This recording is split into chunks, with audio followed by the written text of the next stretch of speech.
Conversamos con el profesor doctor José Antonio Carollón, quien es abogado por la Universidad Nacional Mayor de San Marcos, doctor en Derecho por la Universidad de Bonn, Alemania, magíster en litigación penal por la California Western School of Law, Estados Unidos de América, profesor de Derecho Penal y Criminal Compliance en las Facultades de Derecho de la Pontificia Universidad Católica del Perú y de la Universidad del Pacífico. Ha sido becario del Servicio Alemán de Intercambio Académico DAT, del Instituto Max Planck de Derecho Penal Extranjero e Internacional, así como de la Fundación Alexander von Humboldt de Alemania. Es autor de diversos libros, artículos y traducciones del alemán al español. Es ponente en diversos eventos nacionales e internacionales de derecho penal, tiene amplia experiencia en el campo de la defensa penal, es abogado litigante y consultor especializado en delitos económicos y empresariales. Y es socio del estudio Rodrigo, Elías y Medrano Abogados. Bienvenido, doctor José Antonio Carollón, lo escuchamos. Muchas gracias. Quiero, en primer lugar, agradecer a la comisión organizadora por la invitación a unirme al merecido homenaje a nuestro querido profesor Ignacio Verdugo, y esta vez en la mesa de discusión sobre la teoría de la imputación objetiva. Para no desbordar el tiempo asignado, en mi ponencia voy a tratar sobre el valor de la imputación objetiva y los aportes que en los últimos tiempos ha venido a dar a la teoría del delito en tres aspectos nucleares. Empiezo por el valor de la teoría de la imputación objetiva. En el estado actual de evolución alcanzado por la teoría del delito, la relevancia o irrelevancia típica de una conducta se determina en función del sentido normativo de los elementos del tipo, donde la ontología, tanto causal como psíquica, no desempeña papel alguno y corresponde más bien a la teoría de la imputación objetiva la tarea de concretar el sentido de antinormatividad que debe reunir toda conducta para ser considerada típica. La normativización de la tipicidad y en general de las categorías jurídico-penales es un fenómeno sobre el que Roxin, hace medio siglo exactamente, en el año 70, en el libro homenaje a Richard Honig, anticipó visionariamente como una dirección ineludible a seguir, señalando, en palabras de Roxin, que la verdadera cuestión jurídica fundamental no radica en averiguar si se dan determinadas circunstancias, sino en la fijación de los criterios según los cuales queremos imputar determinados resultados a una persona. El cambio de perspectiva de la causalidad a la imputación evidencia que, ya en la teoría de la acción, el centro de gravedad se desplaza de lo óntico al ámbito normativo. Si se le puede imputar a un hombre un resultado como obra suya, depende entonces de criterios de enjuiciamiento a los que sometemos los datos empíricos. Posteriormente, desde una perspectiva normativo-funcional, reflejada en su descollante producción científica, Jacobs sentenció de manera decisiva en la primera edición de su tratado en 1983 que la dogmática penal ontologista se quiebra, y ello más radicalmente de lo que nunca se ha constatado conscientemente. No solo los conceptos de culpabilidad y acción, y muchos otros situados a inferior nivel de abstracción a los que la dogmática penal ha atribuido siempre expresamente una esencia o más descoloridadamente una estructura lógico-objetiva prejurídica, se convierten en conceptos de los que no cabe decir sencillamente nada sin tener en cuenta la misión del derecho penal, sino que incluso el concepto de sujeto al que se le imputa de manera manifiesta se evidencia como un concepto funcional. La perspectiva de análisis, entonces, es normativa porque lo determinante para establecer el carácter típico de la conducta es su significado, es su semántica de antinormatividad en un contexto social concreto y no en el mero fenómeno causal producido por la conducta. Si bien la causalidad está presente en la facticidad de los hechos, constituyendo el punto de partida del análisis, especialmente en los delitos de comisión activa, sin embargo, como enfatiza Robles Planas, no puede erigirse en el definiens o concepto definidor del injusto de la acción. No obstante, este reconocimiento y la enorme acogida en la jurisprudencia penal de nuestra Corte Suprema, existen casos aislados donde todavía la presencia del dogma causal es notoria, resistiéndose a abandonar el lugar que ocupó por más de un siglo dentro de la tipicidad penal. Algunos ejemplos de la práctica penal dan cuenta de esta situación. Citaré tres casos. En el 2017, nuestra Corte Suprema resolvió el caso de un dentista que fue procesado por actos de colaboración con el terrorismo por haber dado atención médico-dental a terceras personas acusadas por terrorismo. El caso de los vasitos de Tecnopor es del año 2018.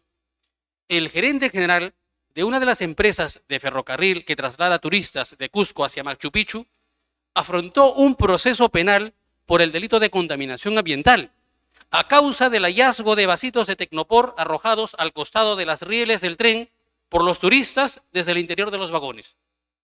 En el 2019, el caso de los accidentes de carretera, el gerente general de una empresa constructora fue denunciado por homicidio culposo por todas las muertes producidas en la carretera que construyó en una zona andina, toda vez que si no existiese la construcción, no se habrían producido las muertes.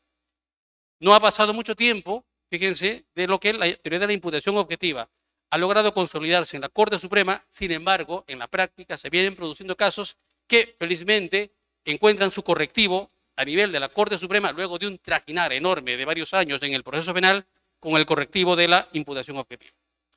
Los aportes, los tres aportes concretos a los que ahora me voy a referir. En primer lugar, el establecimiento de la categoría del riesgo permitido como elemento nuclear de la tipicidad. No todo riesgo creado debe ser desaprobado jurídicamente porque la sociedad en determinados contextos está dispuesta a tolerar la creación de determinados riesgos por considerarlos necesarios para el desarrollo de los contactos sociales. Por ejemplo, ninguna Corte de Justicia se debería juzgar a un ciudadano por la compra de un automóvil de último modelo porque al conducirlo va a crear un riesgo de muerte o de lesión para las personas que a pie también toman parte del tráfico rodado. La circulación de vehículos motorizados por el centro de las ciudades muestran, sin lugar a dudas, un riesgo para los bienes del entorno social, más aún cuando se desplazan con altas velocidades, pero no por ello se prohíbe la compra-venta de automóviles.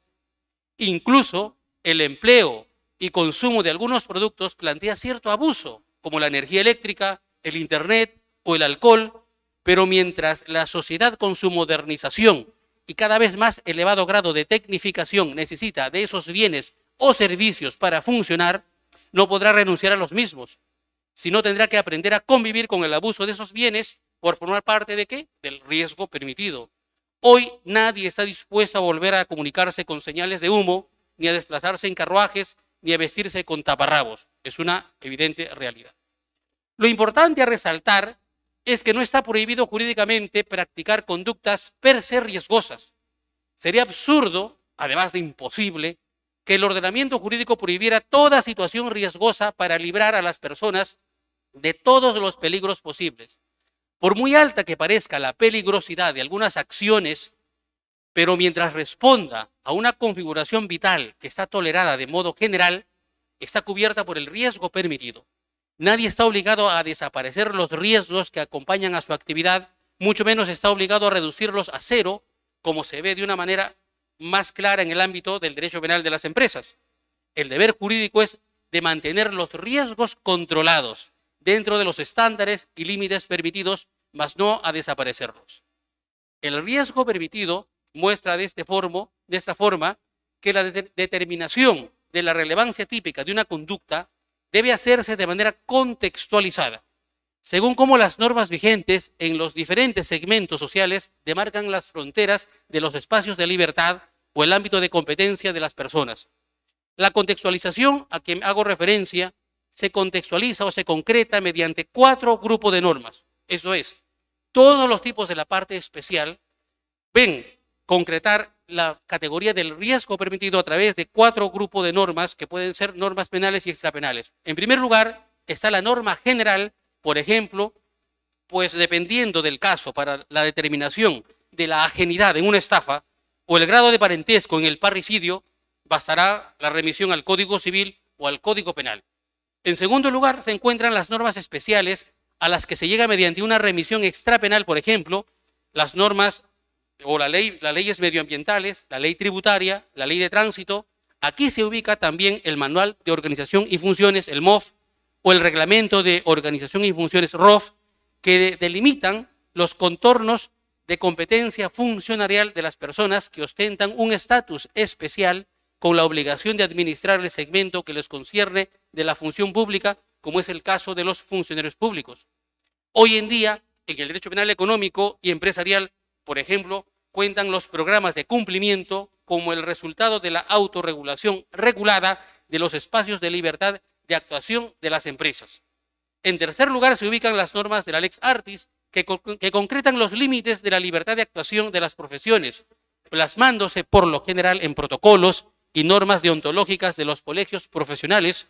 Y por último, en cuarto lugar, se ubican las normas del estándar de conducta, que resultan de la práctica reiterada y permanente de los oficios, en cuyo estereotipo social demarcan los ámbitos de competencia, como sucede con el oficio de taxista, albañil, panadero, entre otros casos que la Corte Suprema en reiterada jurisprudencia ha tratado. Porque el artículo 20, inciso 8 del Código Penal establece como una causa de atipicidad el obrar en el ejercicio de un oficio. El segundo aporte está en que, gracias a la teoría de la imputación objetiva, hoy podemos tener un orden metodológico de tal manera que se comienza el análisis de relevancia penal de la conducta por el lado objetivo y solamente después de su comprobación de superación se pasa al siguiente nivel, cuál es el tipo subjetivo. Entonces, el orden de análisis más congruente desde una perspectiva normativa es fijar en primer lugar la tipicidad objetiva y solo una vez superada esta fase de imputación se continúa con la imputación subjetiva. El juicio de tipicidad debe partir de esta manera por analizar si una conducta ha superado los límites de lo jurídico socialmente aceptado para luego recién pasar a abordar la imputación subjetiva. Sostener un orden inverso, es decir, anteponer el análisis del foro interno al del aspecto externo de la conducta, a la que, por ejemplo, el finalismo se vio muy atraída, conllevaría sin duda alguna consecuencias absurdas y arbitrarias en la práctica.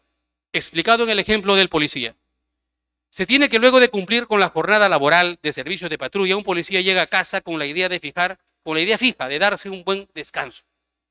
Sin pensar en nada más, deja abruptamente sobre la mesa su revólver, del que se escapa un tiro, dando a parar en el cuello de un familiar cercano que muere en el acto.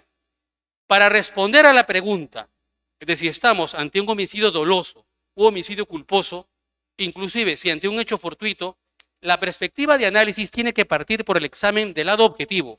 En primer lugar, se tiene que examinar el hecho a la luz del reglamento policial e identificar el deber concreto que obliga a todo policía a maniobrar, usar y resguardar correctamente el arma de fuego que le fuera asignado para cuando se encuentre ejerciendo la función y también fuera de ella.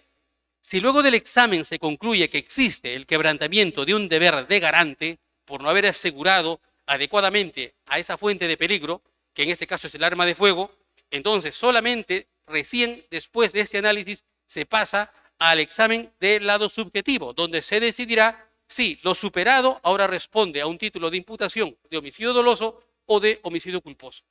Ese es el procedimiento a seguir y es una cosecha de la teoría de la imputación objetiva y no al revés, para no caer atrapados en la seducción de comenzar el análisis por las intenciones de la gente, porque en la práctica muchas veces se dice tuvo la intención y se comienza por la intención cuando lo que se exterioriza realmente puede que sea reglamentario o estandarizado, por consiguiente atípico. Por tanto, los deseos, los pensamientos o representaciones no fundamentan per se el juicio de imputación subjetiva. Este tipo de situaciones refleja la necesidad de empezar por el examen del tipo objetivo, que solo puede verse superado si se constata objetivamente el quebrantamiento de un deber o del rol de la persona, del rebasamiento de los contornos del ámbito de competencias, creando de este modo un riesgo penalmente prohibido imputable al sujeto que lo lleva a cabo. Solo de este modo se garantiza que el derecho penal no invada la esfera más íntima del ciudadano y, en consecuencia, no reaccione ante meras representaciones, deseos o anhelos, más allá de su valoración específica, como malintencionadas, viles o perversos, los que quizás puede que sean censurables desde una perspectiva moral, pero en modo alguno desde un punto de vista jurídico. Vale decir, al derecho penal solo le corresponde analizar el aspecto subjetivo, o sea, atribuir un sentido de antinormatividad al conocimiento solamente después de haber comprobado que la conducta excedió objetivamente los límites de lo permitido por las reglas de convivencia social institucionalizadas normativamente, de suerte que ya no tendrá el más mínimo sentido de efectuar algún juicio de imputación subjetiva, ya sea como dolo o culpa, si el comportamiento enjuiciado no perturba el orden jurídico social, mejor dicho, no supera los límites del riesgo permitido. Tercer aporte de la imputación objetiva y último para esta ponencia. La irrelevancia de los conocimientos psíquicos, o también llamados conocimientos especiales, en la determinación de la tipicidad. Existe la garantía de que mientras la persona ejerza su actividad, se le tenga que exigir únicamente el cumplimiento de los deberes determinados que dan contenido a su posición jurídica. Esto es, a su posición de deber, a su estatus, a la función que desempeña, en síntesis, a su rol. Si al ejercer el rol accede de alguna forma a algún conocimiento especial, como dato ajeno que procede desde lo externo, no tiene el deber de incorporar ese conocimiento especial al rol. El inquilino que sabe que el dueño destinará el pago del alquiler a un delito de corrupción no realiza conducta penalmente relevante.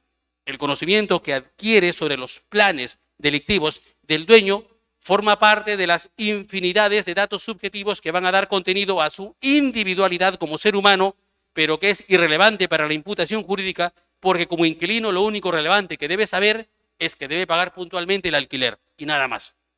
La determinación de superación del riesgo permitido excluye así toda circunstancia que la persona en la gestión de su posición de deber no está obligada a conocer. La posición jurídica o el estatus de la persona en los contactos sociales es objetivo, sustraído a las peculiaridades individuales de la conciencia del individuo, a sus conocimientos psíquicos en buena cuenta. En palabras de Jainesius, en el teatro del mundo las personas desempeñan un sinfín de roles diferentes, la mayoría de ellos sin relevancia para el derecho penal, pero lo que sí importan de cara a la imputación jurídico-penal son aquellos que en su ejercicio expresan o comunican una desviación de expectativas plasmadas en normas que fijan una pauta de conducta en la sociedad. La característica esencial de los roles es que se constituyen sobre la base de conceptos estandarizados y no individuales adscritos al foro interno. En suma, los conocimientos especiales, por ser meramente psíquicos, carecen de fuerza normativa tanto para configurar una comunidad delictiva como para adaptar la conducta del actuante cotidiano a una comunidad delictiva ya existente. El único conocimiento exigible penalmente es el perteneciente al rol. O sea, se trata de un conocimiento exigible por ser estandarizado.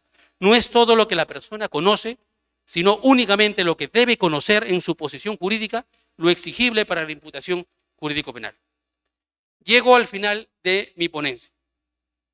Entonces, la búsqueda de un criterio normativo que explique los límites de la responsabilidad jurídico-penal condujo principalmente a Roxin en los años 70 y a Jacobs en los 80 del siglo pasado a desempolvar la teoría de la imputación objetiva luego de haber quedado sumergida en casi 5 décadas de sueño dogmático tras su procreación por Larens en 1926. Con la teoría de la imputación objetiva se dio el paso trascendental hacia la decisiva normativización del tipo objetivo y por esa vía de toda la sistemática de la teoría del delito. La dogmática de la teoría del delito hoy no depende más y no tiene por qué depender del dogma causal para establecer la relevancia típica de una conducta y ello constituye un gran avance. Mis palabras finales van ahora dirigidas a nuestro ilustre homenajeado. Es lo que he intentado resaltar en esta sinopsis, apreciado profesor Verdugo. Es por todos nosotros conocido que la Escuela Salmantina del Derecho Penal aquí, su escuela en el Perú, tiene una presencia muy activa por medio de sus discípulos. Y si bien a cada uno de ellos les pertenecen las aportaciones individuales, qué duda cabe que la obra en su conjunto, como colectivo típico, a usted le es imputable objetivamente. Y lo es por tratarse del maestro inspirador de una escuela que en jornadas como la presente muestra el sentido comunicativo de un obrar conjunto. ¿Y de qué obrar? De un obrar por un derecho penal cada vez más científico en el Perú. Muchas gracias.